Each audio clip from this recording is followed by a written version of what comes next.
Would you rather have a gay son or thought daughter? Shit, gay son? Gay son. Why? I don't want my girl to be no thought around the school. Gay son or thought daughter? Gay son. Yeah, facts. I'm gonna go with gay son, because I don't want my daughter known for being a train tunnel. I don't know, man. I don't want my daughter mess around, man. So the last question is, would you rather have a thought daughter or a gay son? God damn. Give it a gay son, man. Why? Give it a gay son, man. I want no thought. I would catch a body, bro. I ain't gonna do that. Yeah. Alright, bro. Yeah, I want no thought daughter, bro. I kill her. I kill her myself and whoever she thought it was. Yo, so Cassie's a whore. Fact? No, she's not. Fact, she's not even that type of girl. Oh, have you seen her slut pages, though? No? Yo, did you say you don't know what she's done? No, I don't know. Take a seat. You and I are gonna take a little trip to the land of shame, bro.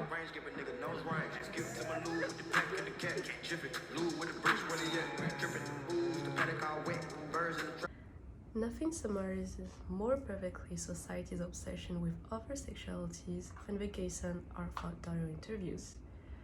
The joke appears to be that nothing could be worse than having one or the other, or even worse, both. Today the focus will not be on the gay sons, but the thought daughters.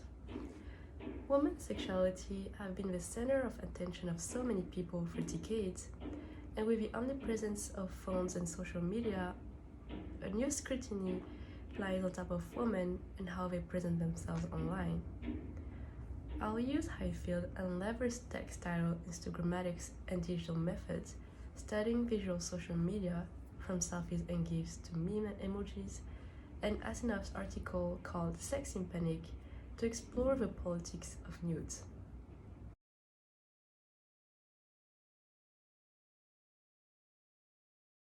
Reading Highfield and Lever's article, one particular sentence has struck me.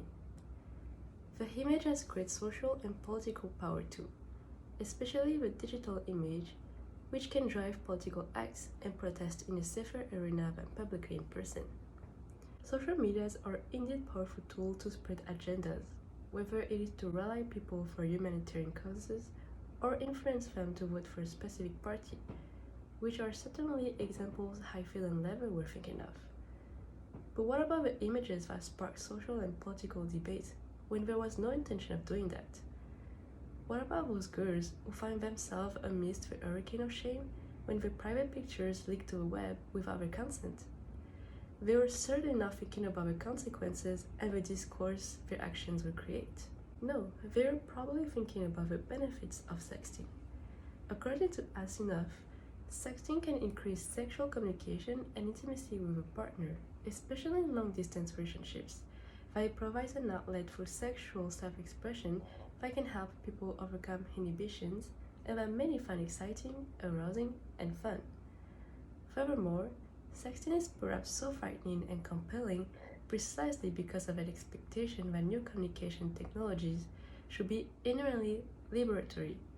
Interaction, participation, and even active media consumption are often valorized as personally authentic actions that foster resistance to dominant ideology. So, freedom for teenage girls could be defined as freedom from sexuality. In the mind of a young teenage girl, sexting is about feeling free when exploring her sexuality. However, others perceive this desire for freedom as a political message, as a sexual inebriation.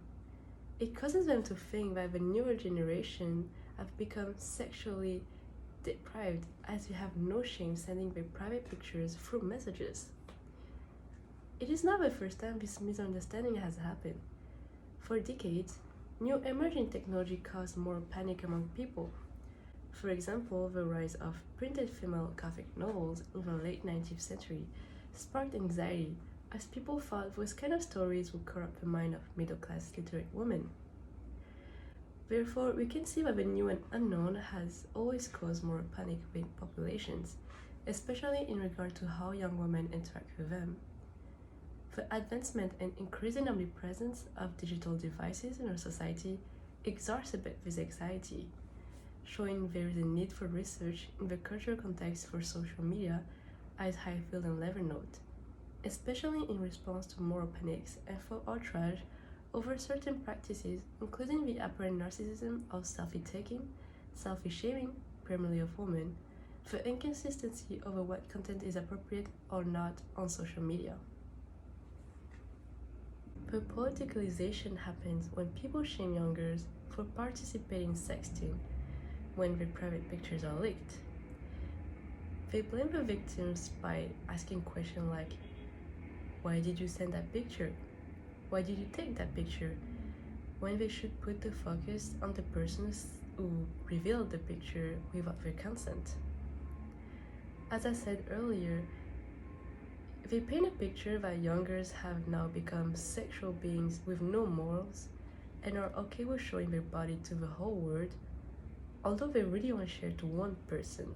This tendency to blame women is even more apparent when looking at OnlyFans creators, who have a very, very different situation, but are still treated the same way. A current negative sentiment within people arises with the popularization of OnlyFans, as the increasing number of women promoting their account leads some people to think they are advocating for sex work. As Asinov comments, there is a common assumption that girls are susceptible to mass culture and that this is a flaw or weakness to be overcome. It leads to the mass wanting policy and educational interventions because they assume girls, not men and boys, need to be controlled and managed and should undertake projects of personal improvement and change.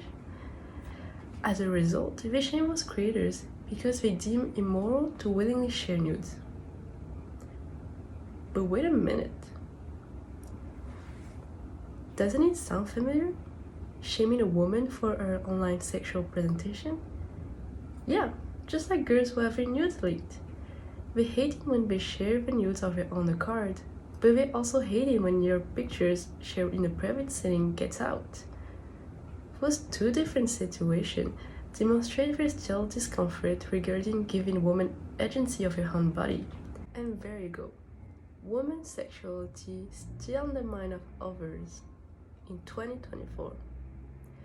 Well, whether it is the 1970s and people stopping you from reading female gothic novel like Carmilla because it is bad literature, or it is 2024 and any link tree on your bio is immediately questioned because people associate with OnlyFans,